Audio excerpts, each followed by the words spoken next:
Okay. Good, all right. Yeah. Good.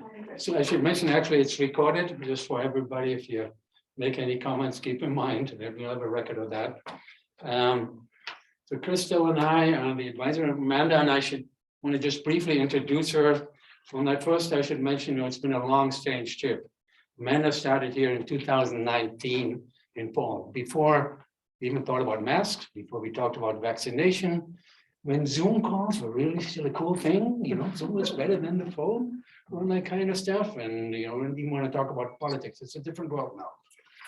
And so in that sense, obviously a different experience than most other graduate students had before, and hopefully then future graduate students will have here in CU and other places. So just a little bit of a background, Amanda grew up on the East Coast in Maine on that, and I should mention, her scientific or curiosity and interest in accuracy showed up very early, actually in her childhood. Like, when kids have coloring books, a lot of them are very creative in choosing colors and all that stuff. Not so Amanda on that. The elephant had to be gray, the sky had to be blue on that. And that kind of approach actually, it still shows up today. And you'll notice, partially, of course, our masters took longer. And part of the reason our masters took longer is because everybody wanted to have around to work, for them. I don't know what forest biology will be like the next 2 years, because our main TA is leaving. And also the sample crew on that tried to pull her in. So there was a lot of demand from people that worked with her. And again, I think it's that same attitude, that same characteristic that showed in her childhood already when she started coloring on it. So growing up in Maine, of course, then she went to Clark University in Worcester, Massachusetts, and I finally figured out how to pronounce it. I think that's pretty close. When I drove to it once, I asked some locals on that because, especially for foreigners, it's really Worcester. So, but then she worked in Maine, and then pretty soon kind of got that drift to the west on that, to the big trees and the Sierras, and then eventually ended up here in the Pacific Northwest on the west side, and the Douglas fir forest here on the sampling cruise. And pretty quickly, actually, she kind of got, I think, what some foresters call, and maybe me too, actually, that West Coast swagger that, we have the big trees and what's up in Maine, that's kind of nice, big shrubs, seems like it's not the same. So when Ben actually showed up here on that, he got to experience that, they go out, and Ben says, wow, look at that big tree. Amanda, I've seen bigger. On that. So back to the point, she's been a student here at OSU, done really well in the classes, worked along the way as TA and in other settings. And what I really should mention, has been very active in some student representation, DEI and even social justice, climate justice issues on that as well. So really the full package. And so today she'll share the results of her thesis work on that, which is about climate change and I guess silviculture on that and how all things fit together. Let's give a hand for Amanda.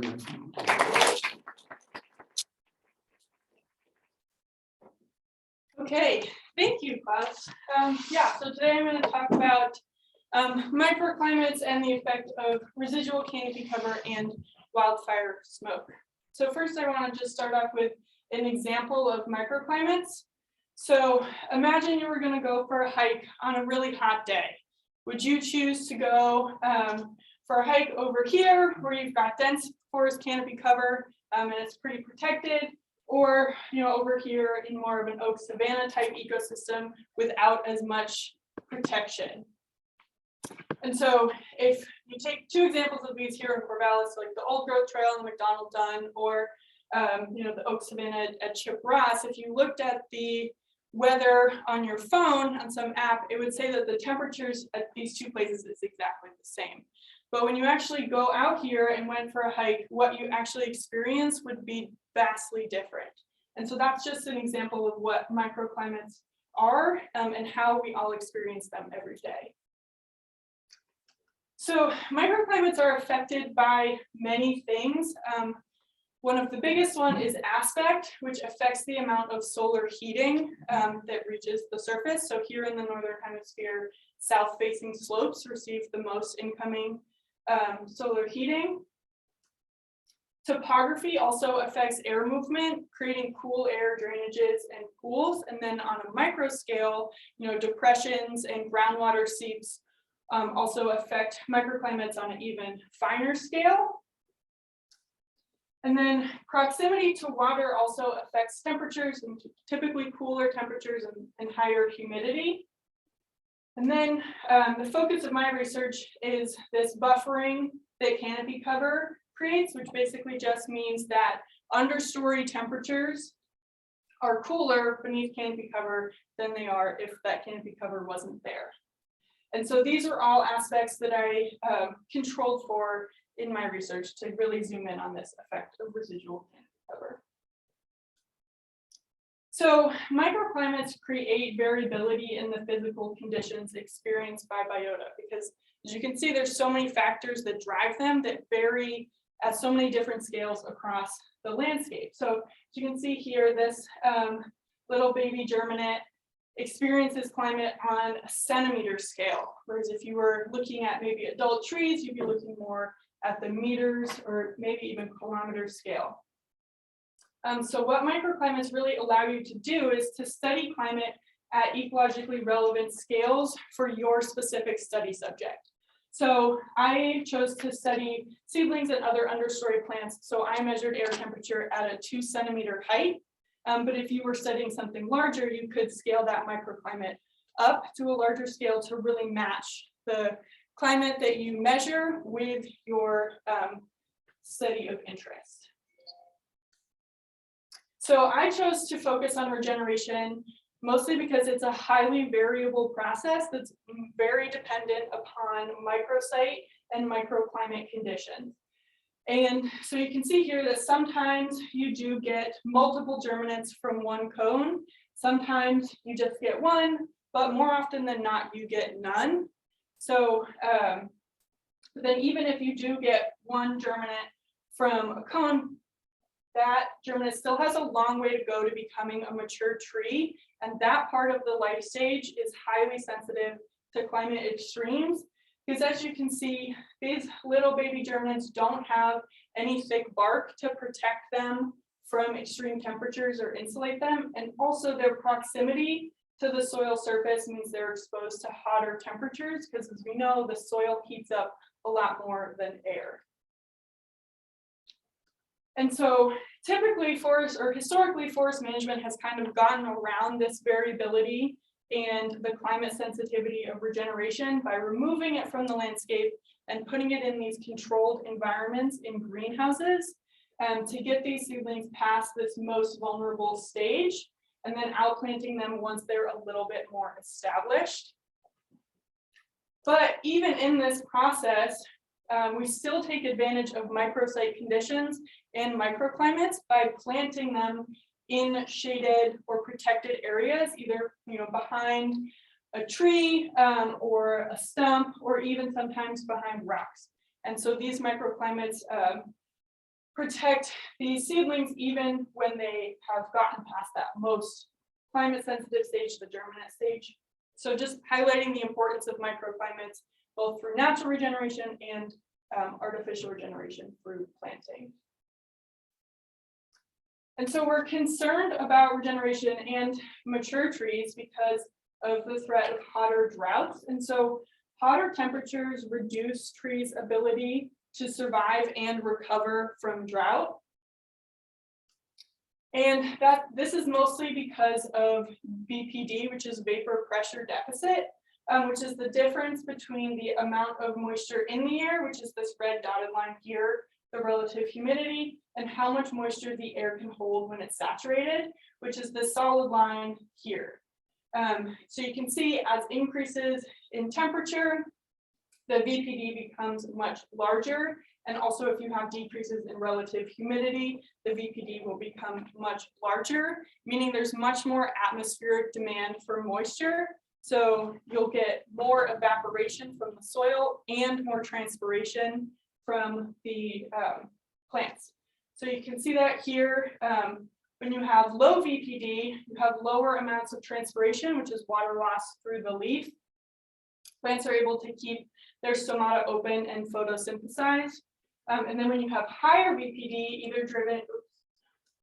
either driven by higher temperatures or lower relative humidity, or some combination of the two, you get higher rates of transpiration, and plants typically close their stomata to deal with that and prevent water loss, which results in reduced photosynthesis, which then results in reduced growth.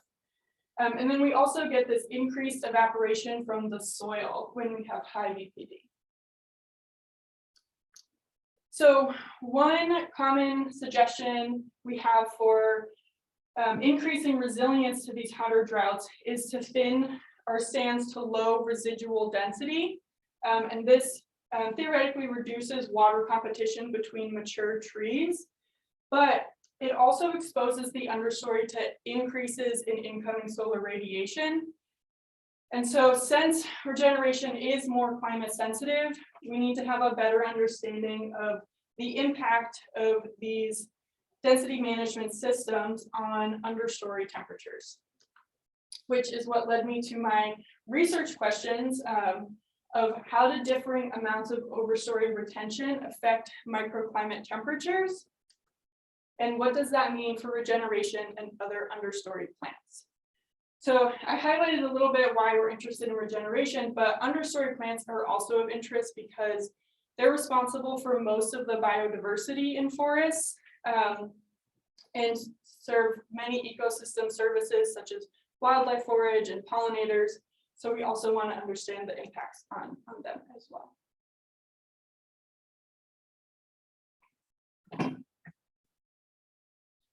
Okay, so that kind of leads me into my study design, where I measured air temperature at a 2 centimeter height across a gradient of residual canopy cover in recently thinned, even-aged stands. And so I selected south-facing aspects and mid-slope positions. So again, these areas are where there's the most solar heating and where we would expect the temperatures to be the highest and the effect of residual canopy cover to be the largest. So by sampling across this gradient of residual canopy cover, my results are applicable to a wide variety of density management systems. So as you can see here on the right, this is just a conceptual diagram of a couple different retention harvesting designs, and each of the spatial arrangements and within each type is represented somewhere along my gradient of residual canopy cover.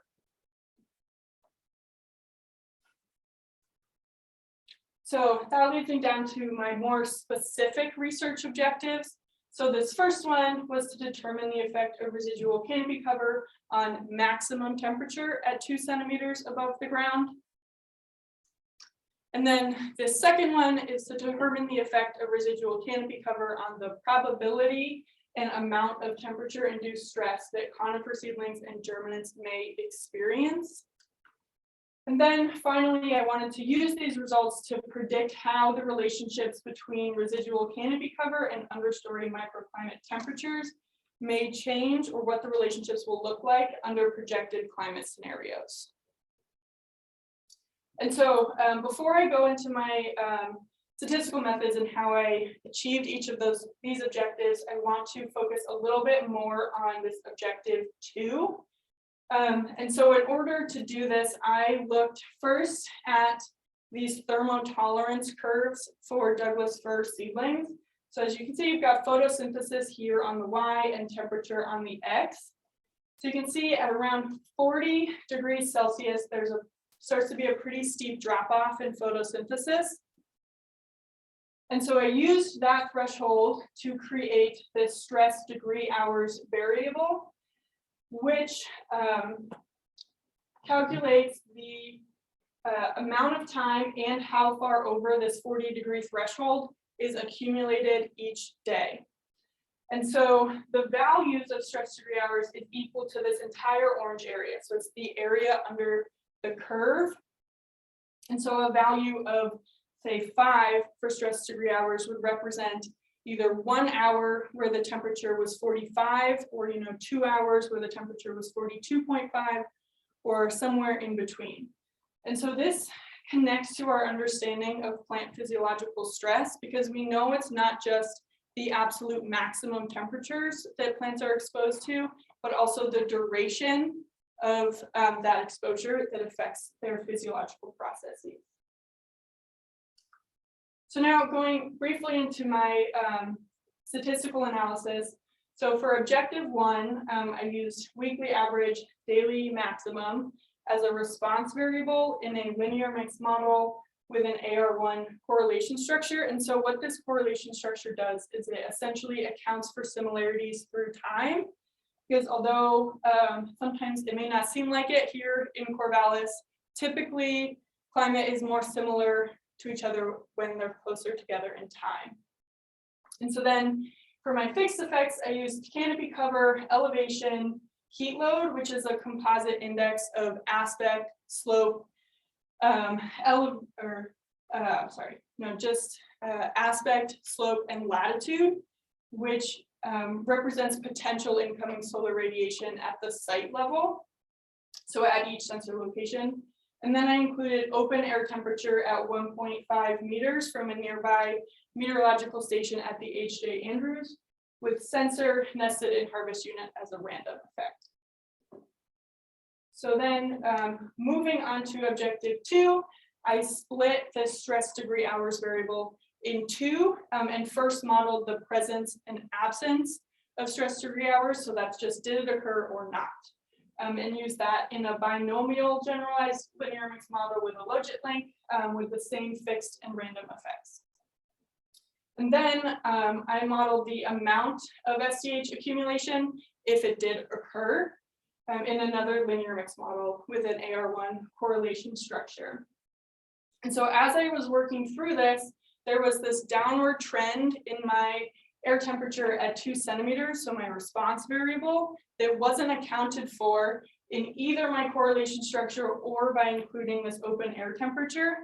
And so as I was trying to figure out what was happening and what would explain this downward trend, I remembered that my study area was heavily impacted by smoke throughout much of the month of August, specifically from the Gales fire on the Middle Fork complex. And so this makes sense because we know that smoke reflects and absorbs incoming solar radiation, which would reduce the amount reaching the soil surface, so that 2 centimeter measurement, which would result in a reduction in temperature.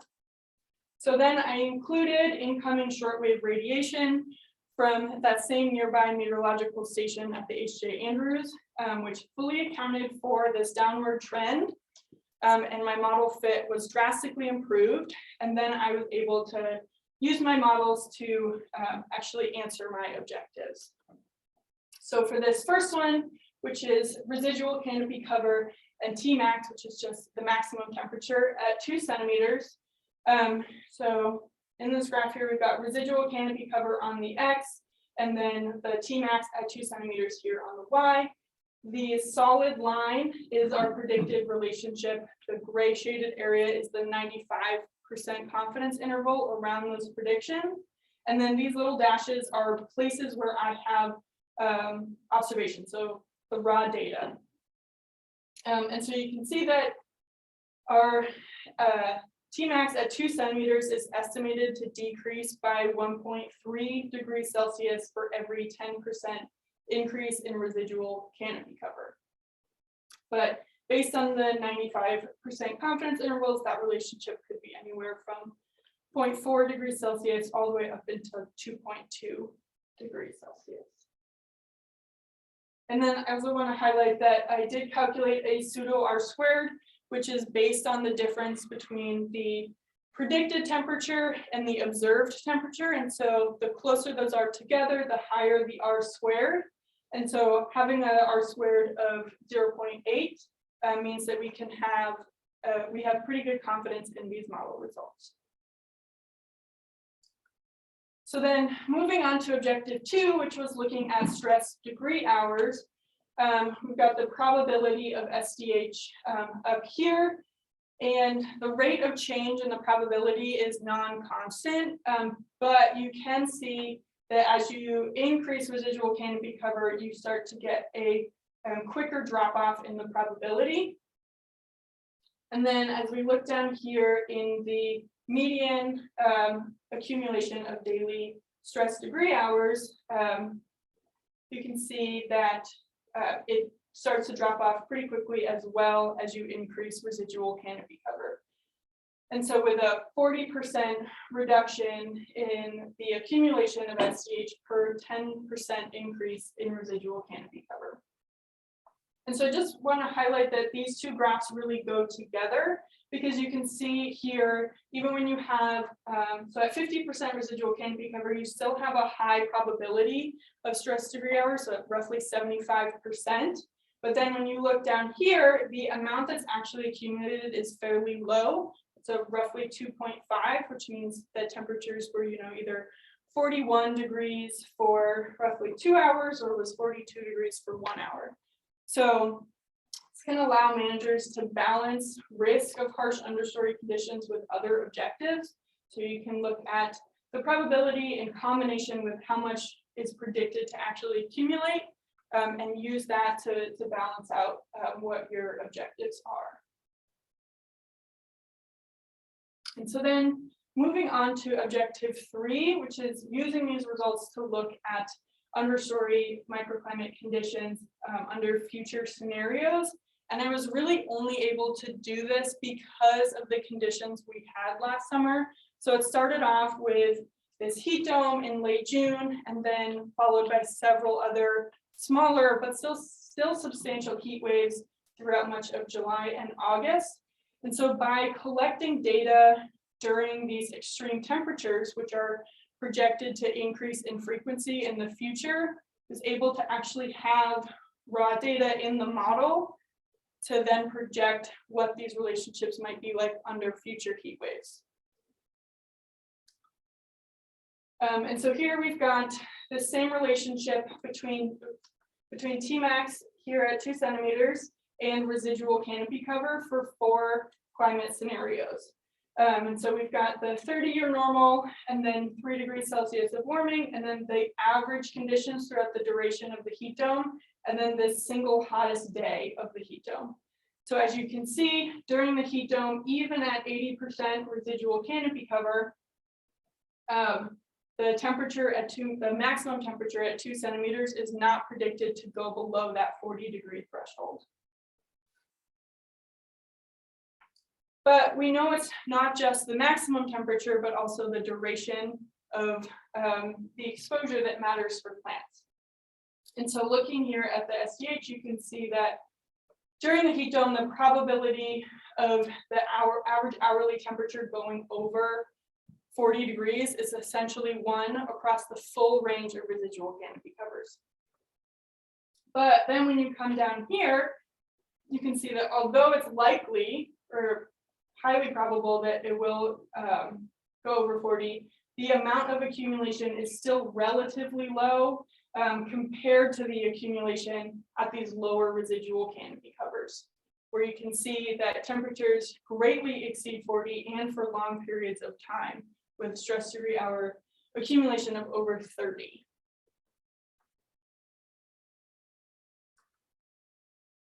And so I just want to circle back to this VPD idea and highlight what it means for the temperature difference that I found. So VPD increases exponentially with temperature, which means that the ecological relevance of that 1.3 degrees Celsius differs based off of what the temperature is. So the difference in VPD between 40 and 41.3 degrees Celsius is a lot higher than the difference in VPD between, say, 30 and 31. And so as these temperatures increase, that 1.3 degrees Celsius of buffering will become more and more ecologically relevant.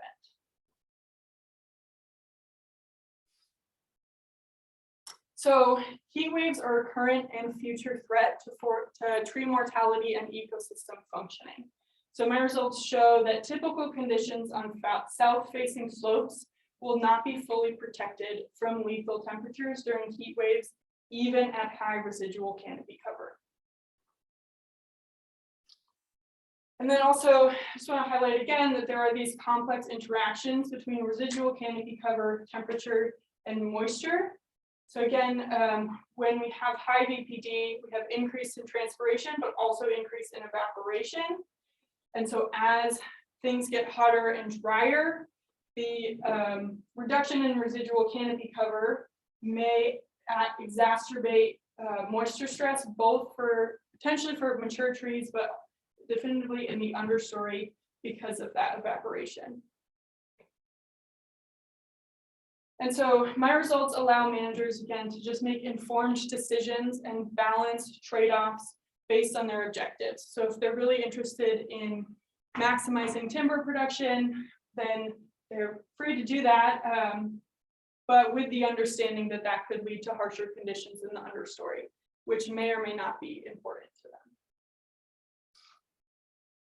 And so as I was going through this, I became more and more interested in the effect of smoke. And so looking through my raw data, I saw that during this week of August the 3rd, which was the smokiest week at my study sites, the open air temperature at the meteorological station was almost 28 degrees Celsius, and the average Tmax at 2 centimeters across all of my study sites was 36.5 degrees Celsius.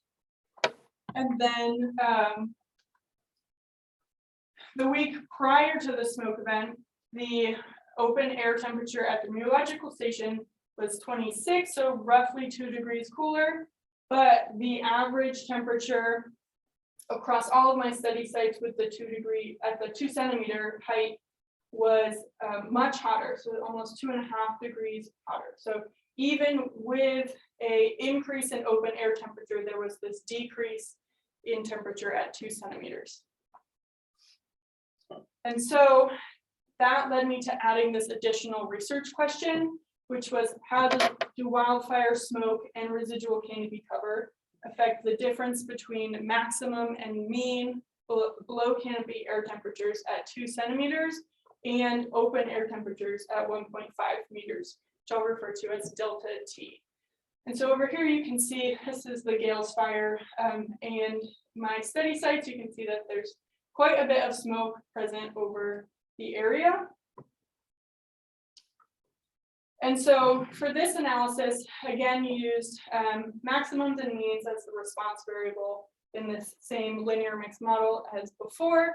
And then for my fixed effects, they're the same with the exception of instead of using incoming shortwave solar radiation to account for the smoke, I switched to using aerosol optic depth, which is this AOD, which is measured from satellite imagery and accounts or quantifies how far into the atmosphere light can penetrate. And so this allows me to look directly at the effect of smoke, whereas the incoming shortwave radiation was a little bit more of a proxy and is affected by things other than smoke. And so there are two main results from this analysis. The first one is that the amount of smoke present over my study site in the week of August 3rd is predicted to result in a almost 2 degree Celsius decrease in maximum temperature at 2 centimeters, which is roughly equivalent to 15% residual canopy cover, for an additional 15% residual canopy cover. And then the difference in means was much smaller, as expected, at 0.4. And so then going back to this delta T, which is the difference between the open air temperature at 1.5 meters and the below canopy measurement at 2 centimeters. So this is after removing the effect of smoke and removing the effect of residual canopy cover. You can see that on average, temperatures at 2 centimeters are 10 degrees hotter. The maximums are 10 degrees hotter than what is measured at the meteorological station at 1.5 meters. And the mean is 5.7 degrees hotter. And so I do want to highlight that some of this difference may be attributed to difference in instrumentation, but not the full magnitude likely. These results are similar to what's been found in other studies that used similar instrumentation to look at difference heights. And so here we've got delta T, which is again that difference between the temperature at 2 centimeters and the difference at 1.5 meters, adding in the effect of the smoke and the residual canopy cover. And so here you can see that with increasing residual canopy cover and the presence of smoke, the temperatures get more and more similar to the open air conditions, which makes sense because that 2 centimeter measurement is highly influenced by the amount of radiative heating of the soil surface. And so as you increase the reduction in shortwave radiation, either through residual canopy cover or smoke, that effect gets lessened. And so another thing I want to highlight here is that at low residual canopy covers and without the presence of smoke, temperatures at 2 centimeters are predicted to be anywhere from 11 to 14 degrees hotter at 2 centimeters than at 1.5 meters. And so what this means is that studies that base their climate measurements off of meteorological station data may be vastly underestimating what conditions are in the understory and the impacts of that on regeneration or understory plants, or really anything that lives in that understory surface layer. So smoke is a short-term buffering, and we know that consistency is really important for temperature-sensitive species and processes. So they need to be buffered from climate extremes throughout the summer and not just these episodic periods when smoke is present. But smoke also occurs when conditions are the hottest, right? Because wildfires are most likely when conditions are really hot and dry. So the smoke may occur during the most critical times and provide a little bit of like a bonus buffering during these critical conditions.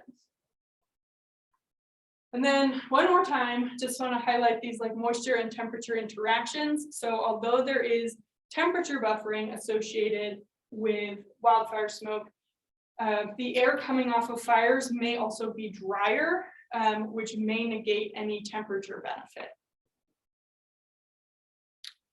And so moving on into some suggestions for future research. So my study really shows that heat waves and heat domes like we experienced this summer are going to have drastic impacts on plant physiology or plant physiological processes, but we don't really know the effect of sustained heat waves as much. So many of the studies looking at the effects of heat waves do so on short time periods, hours or potentially up to a day, but we really need to understand what 7 days of exposure to extreme temperatures may do to plants. And then again, just connecting these temperature and moisture conditions in the understory, because their interactions is really what drives plant physiological responses. And then additionally, including more topographical conditions to get a better understanding of the spatial variability in microclimate dynamics. So I purposefully limited my scope to these harshest conditions. But as we continue to explore these microclimate dynamics, it would be good to get a better understanding of that spatial variability that comes when you add in these other topographical variables. And so to kind of wrap up here, again, I sampled the harshest conditions. And so while my results are a little concerning for the future of understory plants and regeneration, I just want to highlight there is a lot of variability on the landscape. And so we're not expecting to see, landscape scale regeneration failure and mortality in understory plants. So things are not quite as dire as they may seem. And then also, managers should consider leaving higher residual canopy cover on south-facing slopes, just because that is the most extreme areas for this below canopy air temperature. And again, these extreme events such as heat waves will significantly affect forest ecosystems and regeneration specifically. And so these effects may be reduced at a landscape scale by promoting and maintaining microclimate conditions that are partially buffered from extremes. So what I mean by partially buffered is that, thinking back to some of those graphs, you can see that the temperatures are still above 40 at high residual canopy covers, but they're still a lot cooler than it is with low residual canopy cover. So although it may not go below that threshold, certainly it's still better than with less residual canopy cover. Okay, so that was kind of the end, and now I just want to do some brief acknowledgements. And so I want to thank my major advisors and my committee for their help throughout this entire process. And then also a big thank you to Ariel Muldoon for her statistical consulting help. She helped me all the way up until the end. I was her very last consultation appointment before she left, as I was frantically trying to finish the bulk of my analysis before she left. Also, thank you to the Edmund Hayes Professorship in Silvicultural Alternatives for funding part of this research. Also, my graduate cohort and other graduate students I have met along the way for their support and friendship and inspiration. Also, my family for teaching me the value of hard work, and especially my mom, who really instilled in me an appreciation for science. And a big thank you to my partner, Ben, who graciously picked up my massive amounts of slack in cooking and cleaning over the past couple weeks.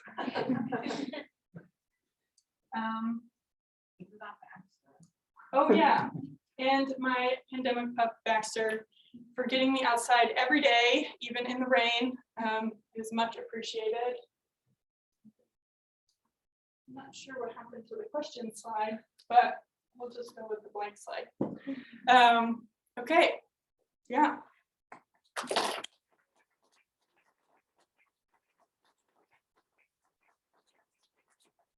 So if you have questions on Zoom, you can either type them into the chat and we'll read them out, or you can feel free to raise your hand and unmute, and we should be able to hear you. Thanks for people in the room. You may want to repeat the question. Okay. Okay, Stephanie? Hey, Amanda, you did a fabulous job. And I was just thinking, so you sampled in the harshest places, and I think that's really applicable to like massive wildfires, like in Colorado, where they have really massive areas of dead trees, harsh environments, and they're really struggling with the generation of ponderosa pines. And so, I guess it's not fun. But do you, what would your advice be to there?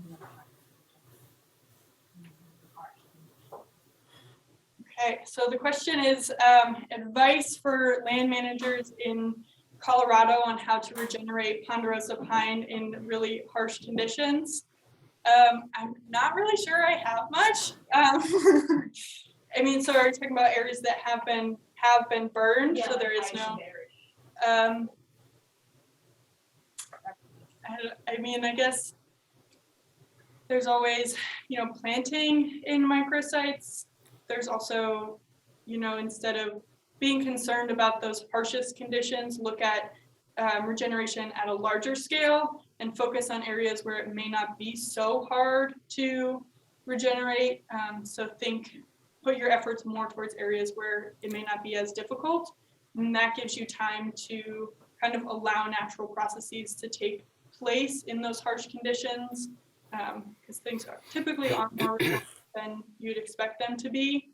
And it may just take a little bit longer for that regeneration post-wildfire, but it may still occur. Ben? Dave Shaw has a question. Okay. Go ahead, Dave. Hey, Amanda. Really good presentation. So I was wondering what exactly the highest temperatures were that you or were able to record at 2 centimeters. I mean, did it ever get to 60 degrees C at any of your stations? Or Pretty close. I think the highest was 57. wow, that's still pretty hot. Yeah. Did a number of those seedlings die? Or So I didn't actually do any regeneration surveys. okay. With my research, it's just temperature and then kind of relating it to seedling survival through these established thermotolerance curves. But I mean, I think anecdotally, quite a few people saw seedling mortality. During the heat dome symposium, they talked about Christmas tree seedlings mortality. So I think we definitely did see that on the landscape. Yeah, I was talking to a landowner a couple days ago, and they were saying they had to regenerate 6,000 acres after the heat dome because of failures and almost complete failures in their plantations from the seedlings. So anyway, very good, Amanda. Thank you. Thank you.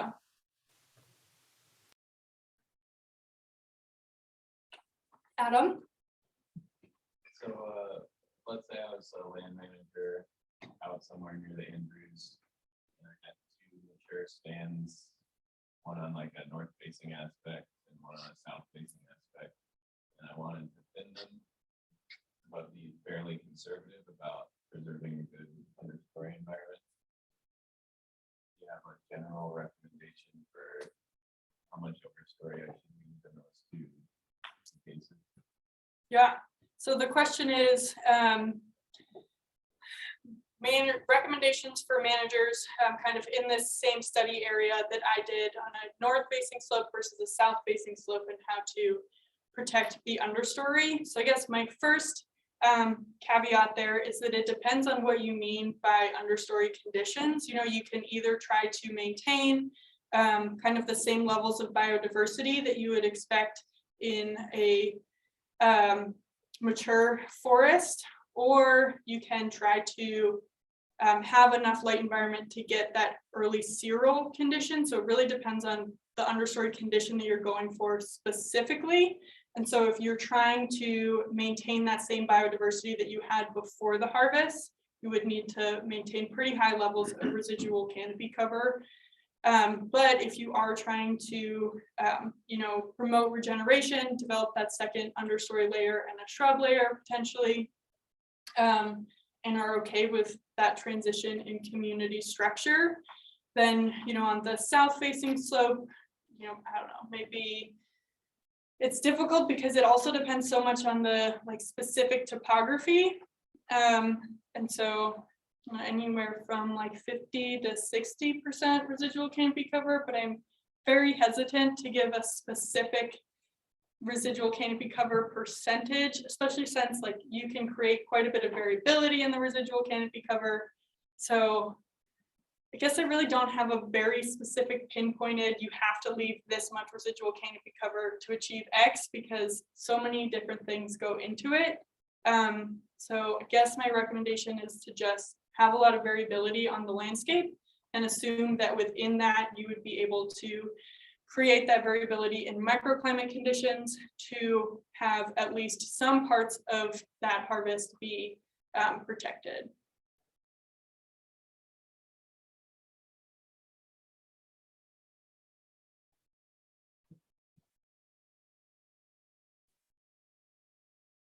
I know I'm on the committee, but in this spirit, actually, I want to follow up on that. So in certain circles, there's a lot of interest in maintaining early succession, early cereal habitat for longer periods. Can you provide some guidance? What does that come into play, or is this an opportunity to cook the site so often to maintain that early cereal habitat? Yeah, okay, so the question is continuing to promote this early cereal habitat a little bit longer post thinning. and what my recommendations would be. Let's see. So I guess, you know, on north facing slopes, you can thin quite a bit heavier and then still have that early cereal environment for longer. On south facing slopes, you'd probably want to be a little bit more conservative in your thinning, but you still have to walk that line between opening the canopy enough to promote that understory early cereal environment and from creating a condition so harsh that you won't get some of that, those plant species. But also early cereal plant species are typically more drought and heat resistant. So maybe fine. There's just so many, it depends, but you know, typically more conservative on south facing slopes, and you could be a little bit more aggressive on north facing slopes.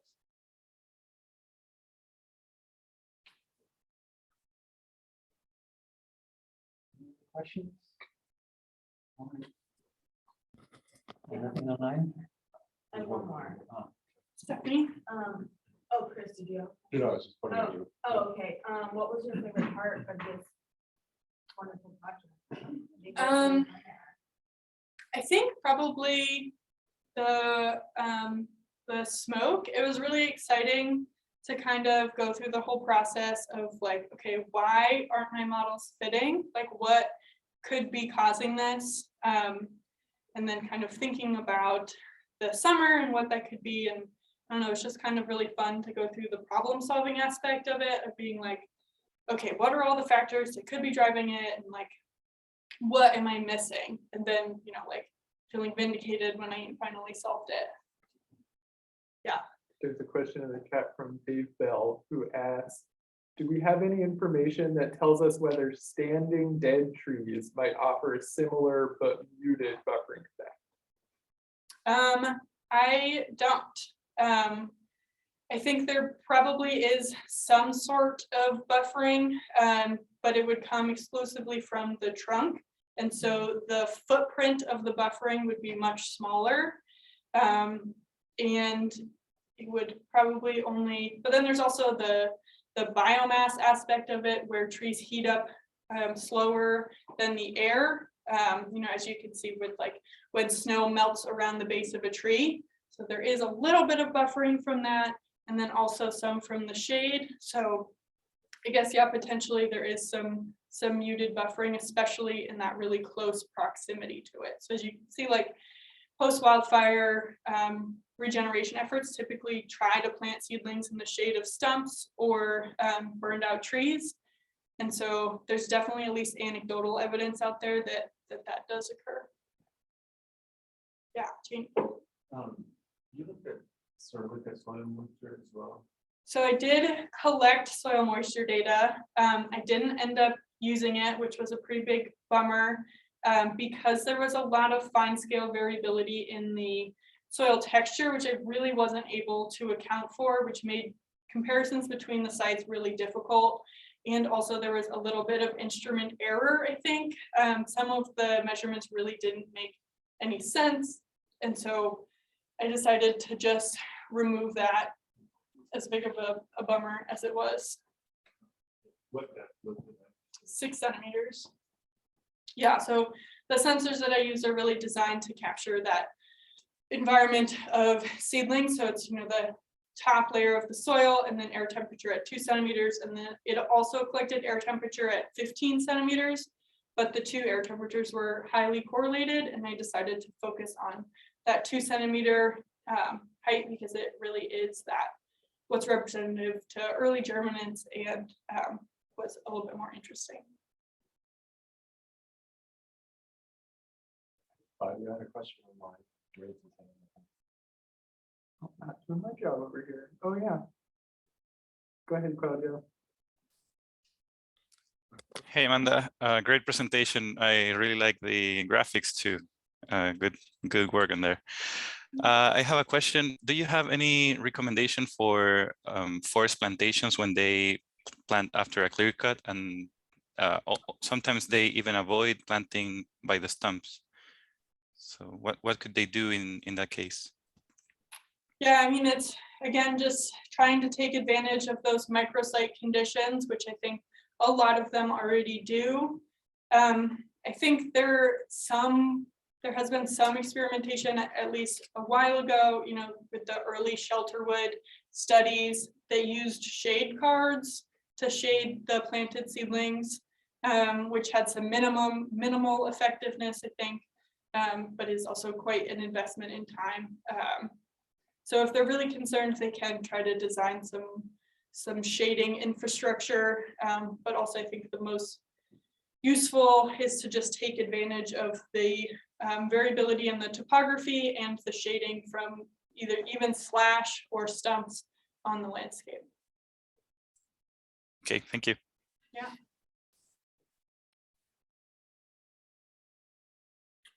Well, let's thank Amanda one more time.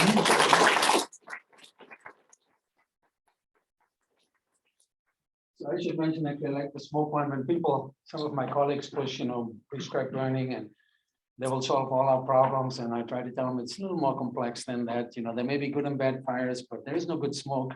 So Amanda blew that one. So I guess we'll get together as a committee and 368, that's in PV on that. And most of you, I think some of us will be at Common Fields, right? Yeah. 4 o'clock if you're interested on that to celebrate or commiserate. Celebrate. Thank you.